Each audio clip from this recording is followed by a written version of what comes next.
Welcome to Vermonters in Business, where we highlight some of the very best business leaders in our state and the amazing things they're doing in their communities.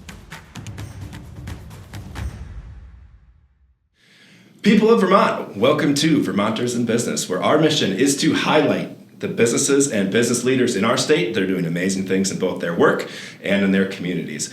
We have an outstanding show today, but first, I am your co-host, Drew Kinney. I am a seventh-generation Vermonter, a business owner in the state, and an investor in local business. So, with me today, we have an outstanding show, guys. I am super pumped for it. There's going to be a lot of energy in the room.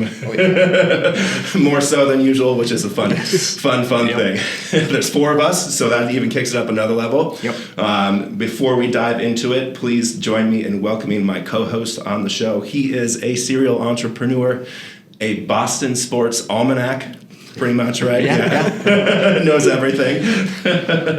King of the hot take, Travis Spencer. How are we doing today, buddy? Doing great, and my hot take right now, we got a couple Mountaineers in the building today. And I don't know what's going on with West Virginia in our office, but it's a little too much. Our employee, Andy, went to West Virginia. Mark, West Virginia, and cool.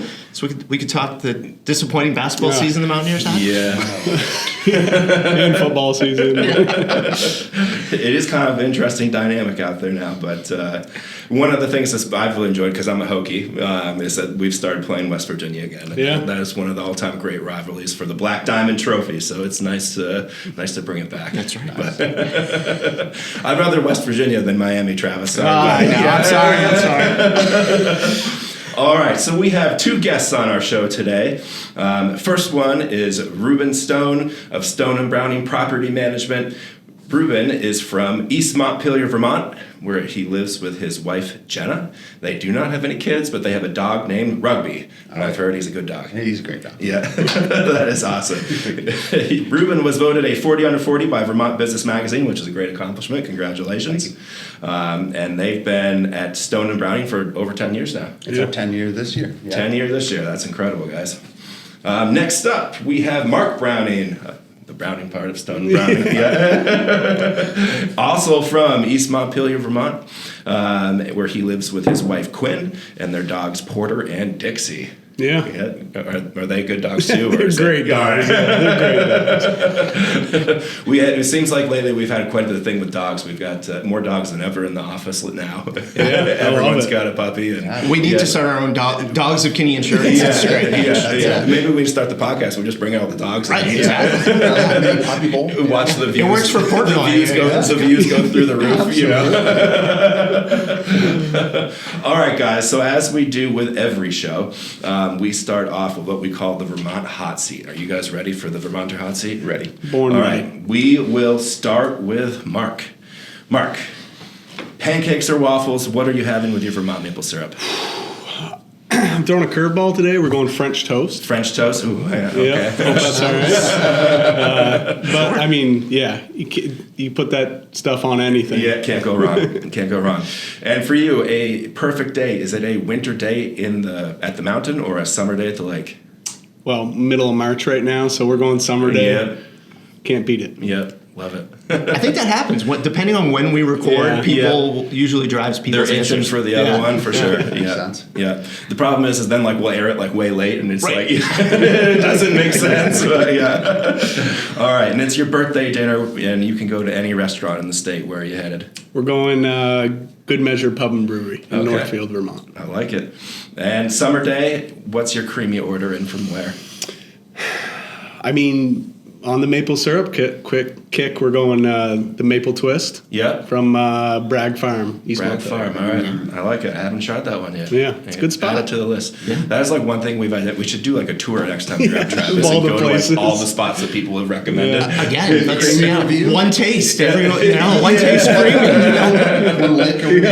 That's why everyone knows the rules. We'll do the creamy reviews. And we got to find the ones like Brian said with a lot of ease on. Yeah. The more ease on creamy, the better. All right. Next up on the hot seat, Reuben, are you ready for the Vermont hot seat? Ready to go. All right, let's do it. Waffle. Pancakes or waffles? I'm going for waffles. All right. We needed to vote back for waffles. Right. Pancakes have been on a run lately. I just think if you're going to treat yourself, it's a little bit more time. You got to go to the waffle. Exactly. Yeah. Absolutely. There was I remember one of our guests had a funny answer. It was like, I just don't have a waffle maker. I would have. Yeah, that is going to throw a wrench in it, for sure. And for you, perfect day, winter day at the mountain or summer day at the lake? I'm going to say a fall day at the top of the mountain. Okay. Do either of you ski, snowboard? I ski a little bit. I'm not the most coordinated individual in the world, so it's usually on the ground more than outright, but that's fun. I don't ski Yeah. or snowboard, but I have, and I just am not great. All right. All right. I don't either, fair. so it's Yeah, okay. okay. Yeah, we're all good. I carry the Trying weight to for get it. chastised And that's by the not impressive Vermonters. because I've only been like 4 times this year. So we're not going to win many awards for our downhill races, I guess. All right. And it's your birthday now. You can go anywhere in the state. Where are you headed? I'm going to echo Mark. We got to go with our good friends at Good Measure Pub and Brewery. Good out Measure. in All the right. Northfield area. I'm not sure if I've been. No? Yeah. Trip to check it Northfield. out. Trip to Northfield. All right. Oh yeah. And then what is your creamy order? I'm kind of a traditional guy, so I like just the classic twist. Classic Nice. twist. That's a good Maybe a answer. little bit of a chocolate dunk on it. Yeah. All right. Get a little Getting crazy a little there. fancy. Yeah. Yeah. Yep. Depends on the mood, huh? That's it. Oh, I love it, guys.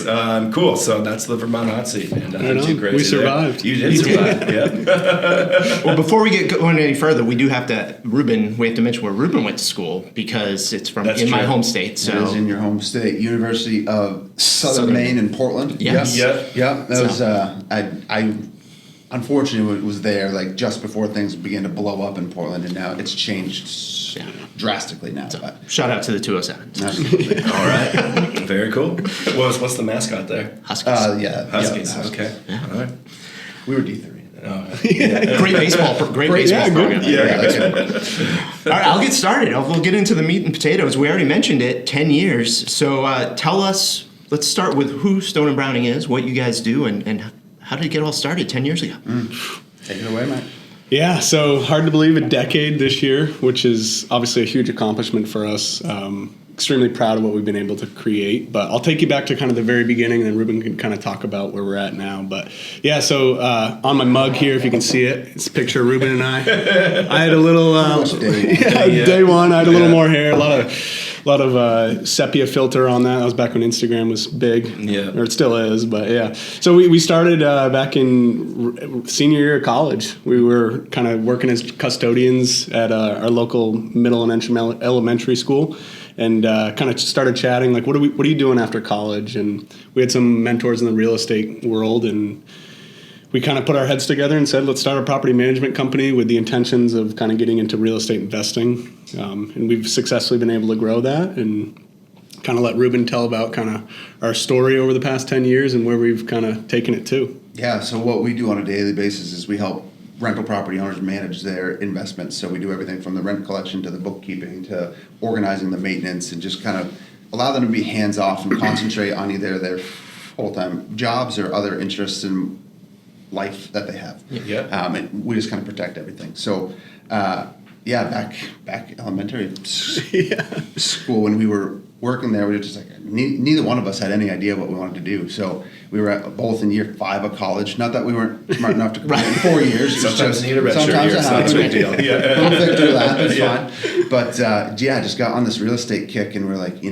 want to own property. We want to invest in property. We have no idea how to do that, what we're doing, no money whatsoever. So a good entry point is let's jump into property management, because there's no point in owning a building if you don't know how to run a building, right? Yep. So that's just been the last 10 years, is just really refining and fine tuning what it takes to own and operate rental property in this great state of Vermont. Yeah. What was that learning curve kind of like for you?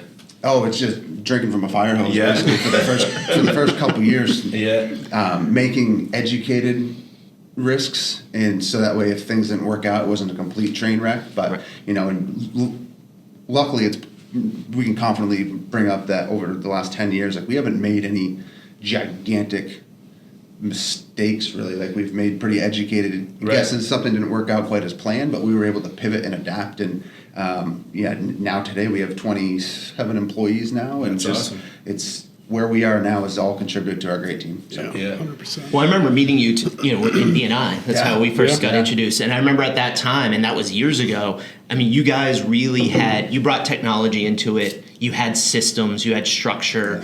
And I think that's probably led to the 10 years of success, where other people just kind of haphazardly maybe do things. You guys actually had a vision and a focus on that. Yeah. Yeah, I mean, like all of Vermont, we tend to be behind the times a little bit in things, and good 10-year lag. Yeah. I mean, we didn't bring anything new to the table other than our motivation and kind of just our drive to succeed. I think in Central Vermont where we started, so we're both from Barrie. Actually, we live in East Montpelier, or I live in East Montpelier. He lives in Plainfield, and. Yeah, right. His house is actually technically half and half. Yeah, same zip code. Yeah, same zip code. Yeah, but introducing technology and just more organization was important for us from the beginning, and bringing things as simple as online rent payments, online lease agreements, things that aren't they aren't groundbreaking by any means, right. But at the time it was important in our area to just bring something new to the table and introduce that to the community. Well, 10 years ago, like these property management, softwares and things were just becoming more well known, and we were kind of ahead of the curve on that. I think when we met, like we actually, were adapting it and using it and integrating it, which was not something a lot of management companies were doing. Now, fast forward 10 years, everyone uses them. Yep. Now it's just a matter of like, are you the best at using them? Can you really leverage these kinds of technologies to be the best in your role and provide the best, renting experience you can to your renter base? So. Yeah, talk a little about that sort of, you touched on it a little bit, but that sort of full scope of service. Because I think a lot of times when people hear about like property management, they just think of like, oh, this is the person I'm going to hire and they're going to come like clear the walks, the snows, if I need somebody to fix a window, things like that. So I think it's fascinating to hear like when you're talking about doing the bookkeeping, you're helping with the leasing and all that stuff. So it really is truly a hands-off approach. I think there's kind of a misconception that, it's just this little piece, but really it's the whole gamut. There definitely is, and like I've talked to other property managers that have now moved from like Florida or the Carolinas, and they're like, I don't know what it is about Vermont, but everybody thinks property management's lawn mowing and snow plowing. It's not. That's property maintenance. Yep. Right. Different ballgame. Yeah, I mean we do have an aspect of that, but we're just basically working with the contractors to make sure that those items are being done. But our role primarily is more on the admin end of things, in being the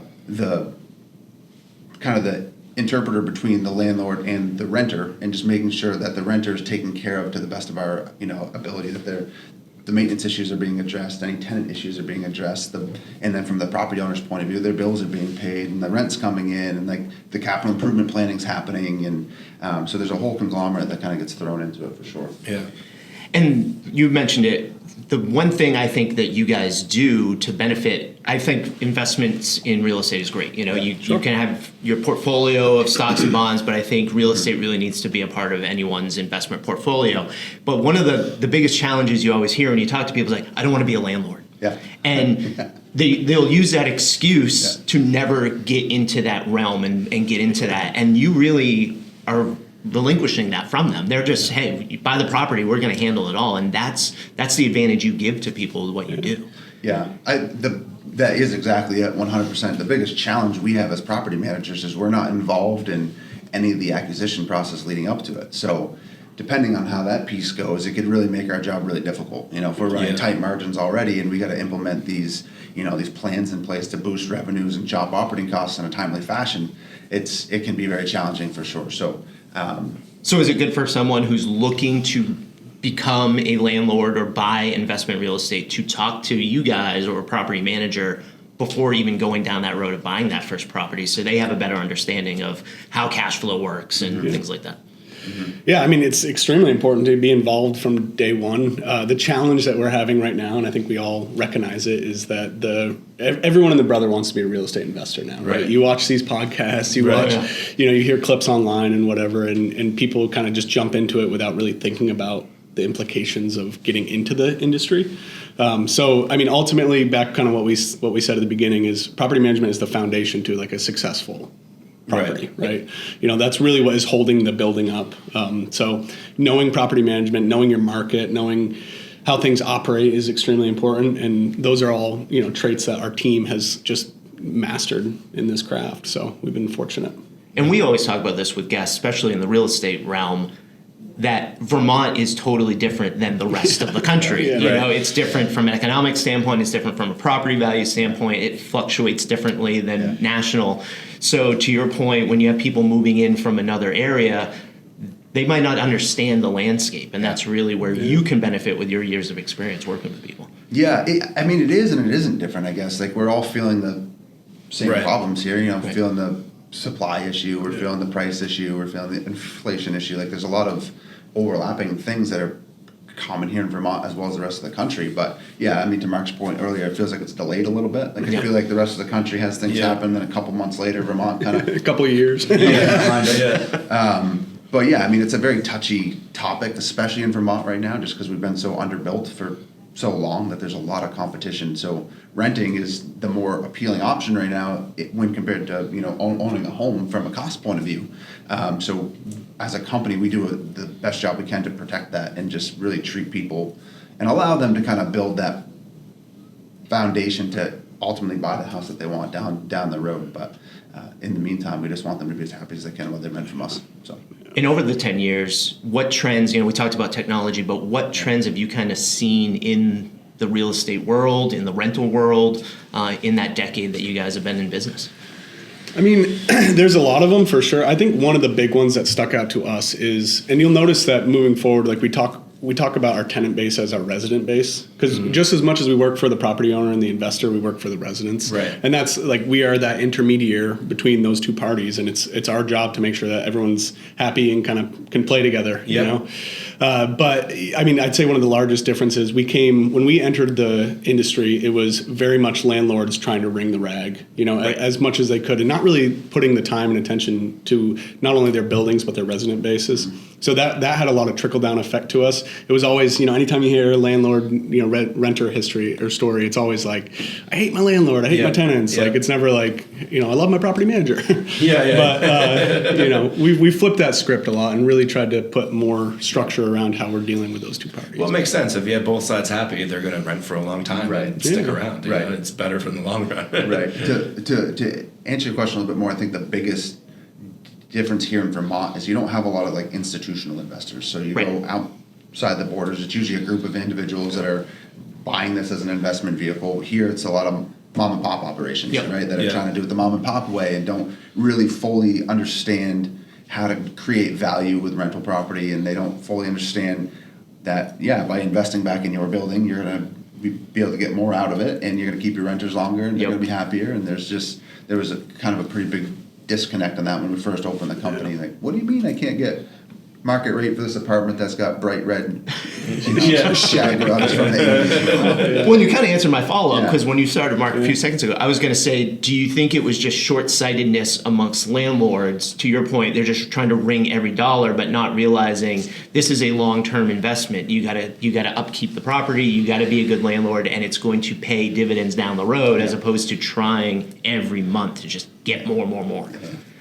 Yeah, I mean, and we battle, like, another point to that is the housing stock in Vermont. It's just extremely old. So anytime something breaks or it needs to be, an apartment needs to be turned over, it's never a quick and in and out process. Right. It's you open up a wall and you expose a lot of other things. And, I mean, that, like, the short-sightedness of, the landlords not really recognizing the potential of a long-term investment. Right. People, you read a book, a lot of these investors nowadays read a book and it's like get rich quick kind of scheme. Right. And that's not the case. Real estate is a long-term game. Right.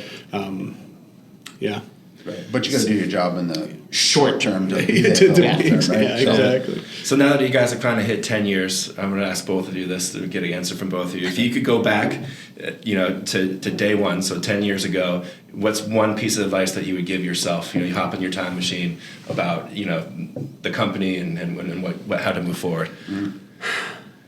You got one? Oh, yeah. I got a bunch. I know. And they all begin with you, Mark. No, I mean, I'll take it.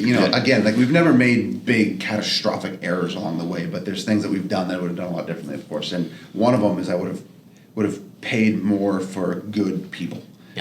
From the very, very beginning, and would have brought good people into the picture a lot earlier. Like, we really didn't hire our first employees till 3 or 4 years in, and from there, the growth has just been crazy, and it's a lot of that was because we were learning the foundation as well, and we didn't really know how to do that. But looking back now, we would have begun that trend a lot quicker and stepped out of our own personal financial comfort zone a lot earlier. It was hard at that time. We were working. Working at an elementary school, flipping pizzas on the nights and weekends and stuff, and actually putting money into the business rather than getting something out of it. So, but yeah, that's probably one thing I'd do earlier. Yeah, I mean that's an important one, and I think from the buying point of view, especially everything that has happened over the past, since COVID in the past 5 years or so, it would have been just buying more property and being more aggressive to step out of that comfort zone you talk about, and because we see a lot of the benefits of it now. I mean, now we're a decade in. It's not like, hey, we're a year in, we're 2 years in.